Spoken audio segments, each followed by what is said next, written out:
Okay, so after episode 7, I genuinely think Euphoria is headed toward a massive bloodbath. And the reason I think that isn't just because Nate died. I mean, shocker. It's because Sam Levinson basically told us the ending already when he compared these final episodes to Dirty Harry, a morally ambiguous anti-hero.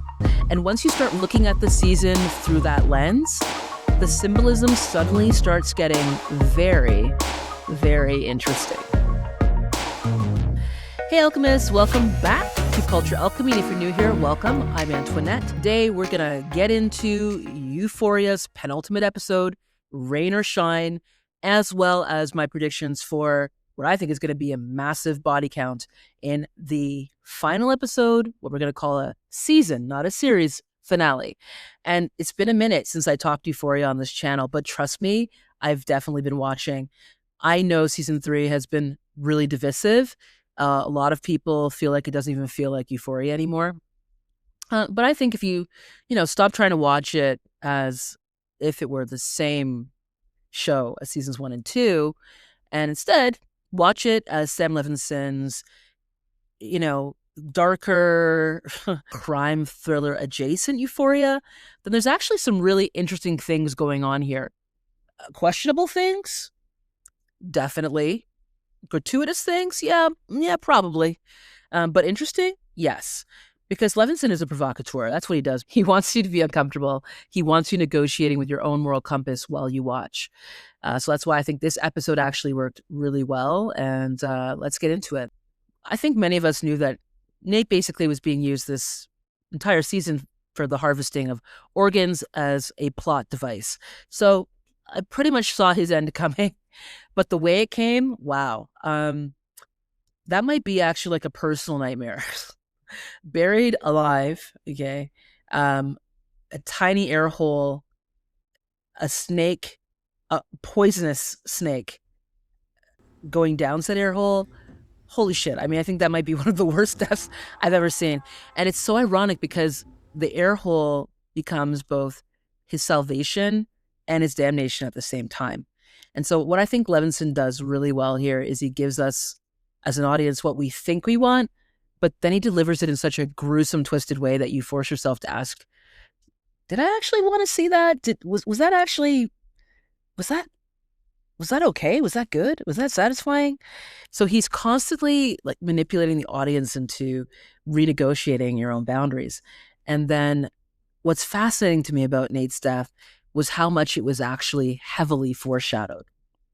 So stay with me here for a second, because if you go back to the episode where Cassie was auditioning with the Cleopatra monologue, it's really beautiful then how Levinson put that together. I have to think that he did that very intentionally because Cleopatra died by suicide and by poison. It's debatable how she died by poison, but potentially by an asp bite, so otherwise known as an Egyptian cobra. And so the fact that Nate dies by a snake bite, I can't imagine that's an accident.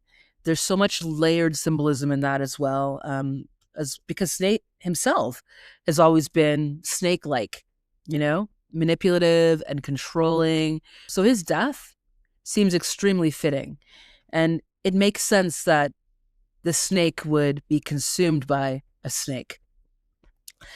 And then we get into the Dirty Harry comparison, because Levinson has recently said that he really wanted the last 2 episodes in particular to sort of take on a Dirty Harry-esque tone, and that we're in for some really big surprises. So Dirty Harry, if you haven't seen it, it's not just an action movie. So it's a psychological crime thriller about a morally compromised protagonist played by Clint Eastwood in the role of Dirty Harry, who slowly becomes consumed by violence while trying to survive chaos that's surrounding him.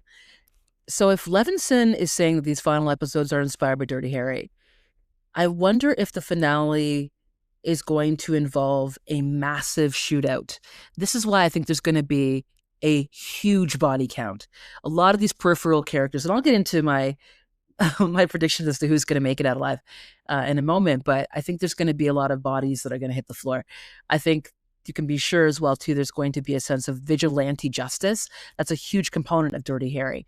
And so I do wonder about Rue. It makes me wonder if Rue is less an addict drifting through life and more like somebody who's being transformed by violence, somebody whose circumstances in this final episode are going to potentially put her in a situation where she may be less passive than we think in this whole situation and more dangerous than we think.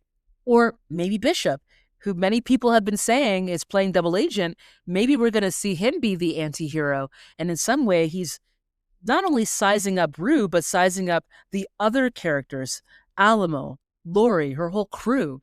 Maybe he's the snake this whole time. So it'll be very interesting to see what happens at this, this ultimately what's going to be this massive shooting at the end of the show.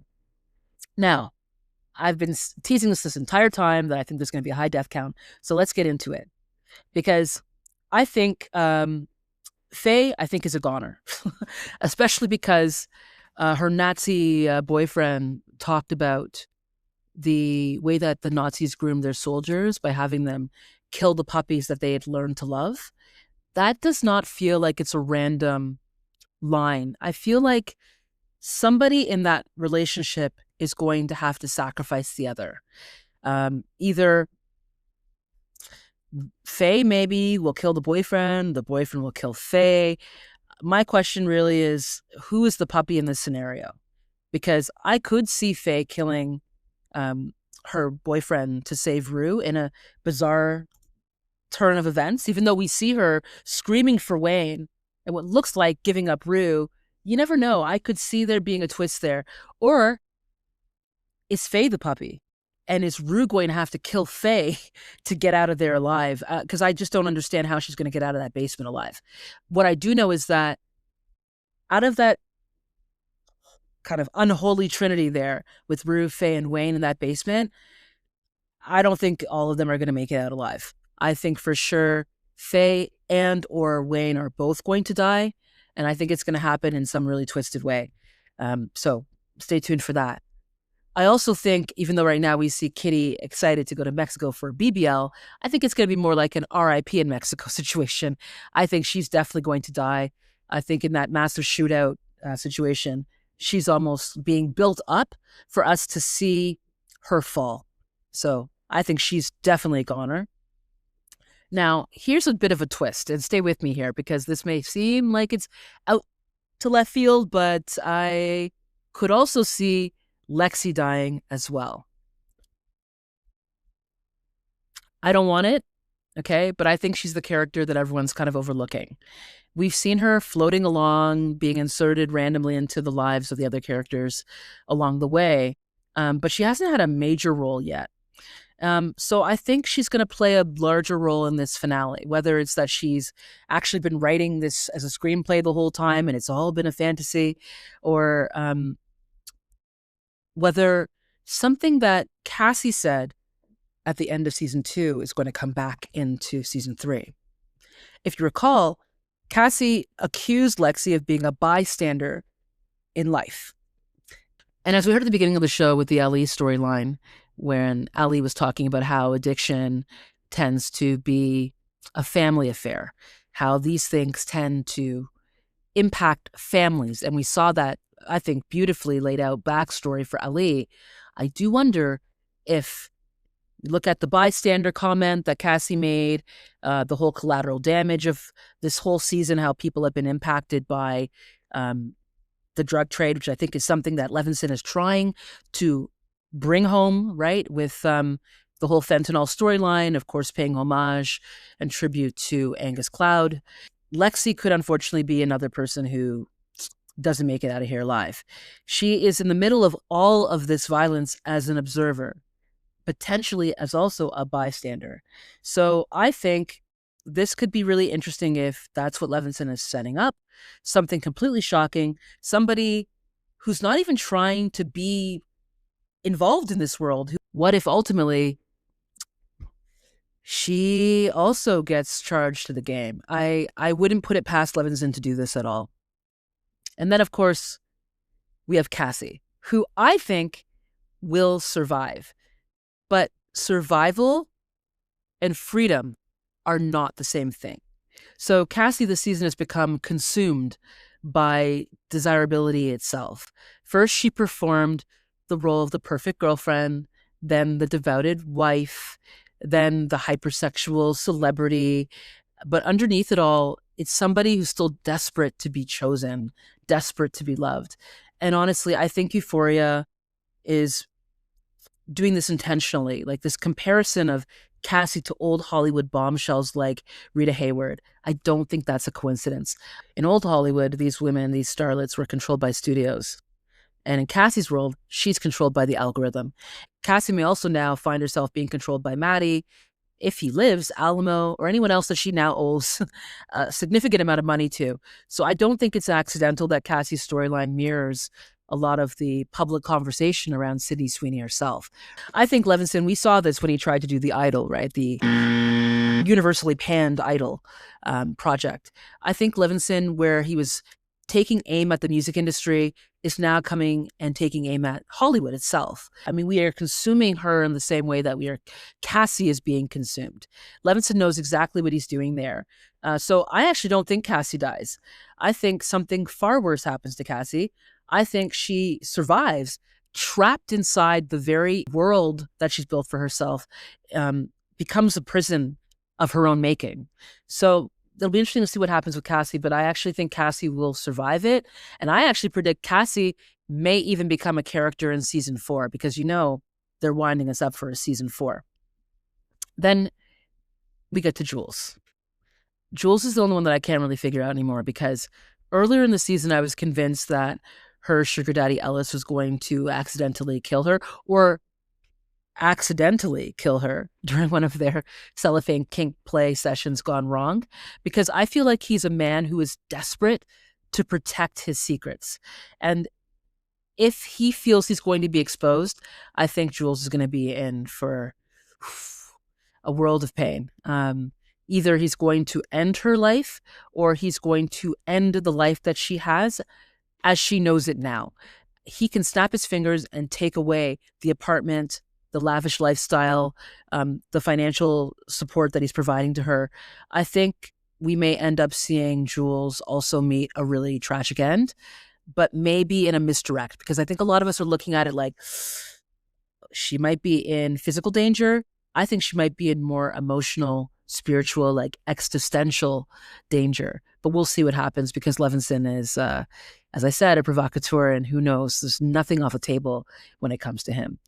But the fact that Jules barely appeared in episode 7 now makes me think that Levinson might be saving something extremely gruesome for her in the finale. We'll see. Now, before I get into my prediction for Rue, of course, I have to touch on Laurie, Alamo, Maddy, because I think those three are connected. I actually think Alamo might die, which would be the only way that really Maddy could be free and get her happy ending, quote unquote.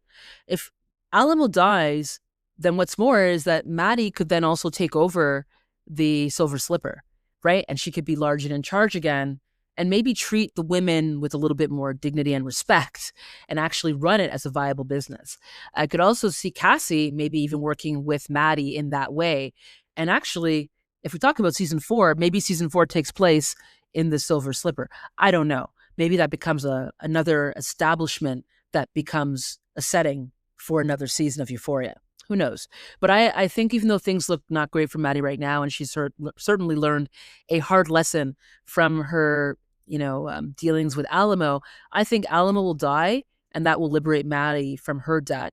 And I do think Laurie is a question mark for me. Laurie, I could see Laurie going to prison and being caged, much like the cage imagery that we see every time we see Laurie when we're looking at her birds. I could see that happening to Laurie. That could be a very fitting end for Laurie. And yeah, I'm not sure what happens to the rest of the crew. I see them all kind of probably being taken out in the inevitable shootout, so I don't see many of them surviving. I do hope on a personal level that Marshawn Lynch, that his character does survive somehow. I enjoy his character, but again, I could see all these guys getting taken out in the final battle. And I will say, last but not least, when it gets down to the nitty gritty, we got to talk about Rue, because that's the character that I think most people are taking bets on. A lot of people think that Rue's going to die. Not surprising, because we did see a beautiful montage at the beginning of the penultimate episode with Ali writing the names of the deceased people that he's known and tried to help in his book. We're all assuming Rue's name is going to go in that book. And I actually do agree with that, but not for the reasons we think. I think Levinson's going to pull a misdirect. I think Rue will die, but I think the Rue that we know will die. I think Rue, the person, will actually survive. I think she will either have like a Jesse Pinkman Breaking Bad-esque style ending where she goes to witness protection and gets a new identity and disappears. Maybe she'll go live with the family that she keeps fantasizing about. But I actually don't think she's going to die. I think that we will be made to think she's going to die, or symbolically Rue will die. But I think Lou will have to lose her former self in some way in order to survive. So I think the Ali book is also symbolic. We're assuming Rue's going to end up in that book, but I think it could be Rue as we know it ends up in that book, or twist.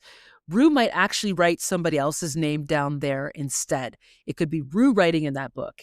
I hope it's not Ali. I really hope it's not Ali, but I could see that happening too. I could see us getting the Shyamalan twist at the end, the old Levinson twist. And I think that we'll see either Rue's name in there because she's gone off to witness protection, or Rue is going to write somebody else's name down in that book. What I do know, whatever happens next week, I think this is going to be a wild finale. It's either going to become one of the most talked about finales of the year, certainly one of the most divisive, is all we know for sure. But either way, we are going to be talking about it. And honestly, that is what Sam Levinson does best. He creates television that people feel something about. They're definitely not going to be indifferent about a Sam Levinson joint. That much we know. So I want to hear from you. Who do you think survives? And do you think we're getting the misdirect edit here? What symbols or foreshadowing have you noticed this season that maybe I missed? Drop your theories in the comments below.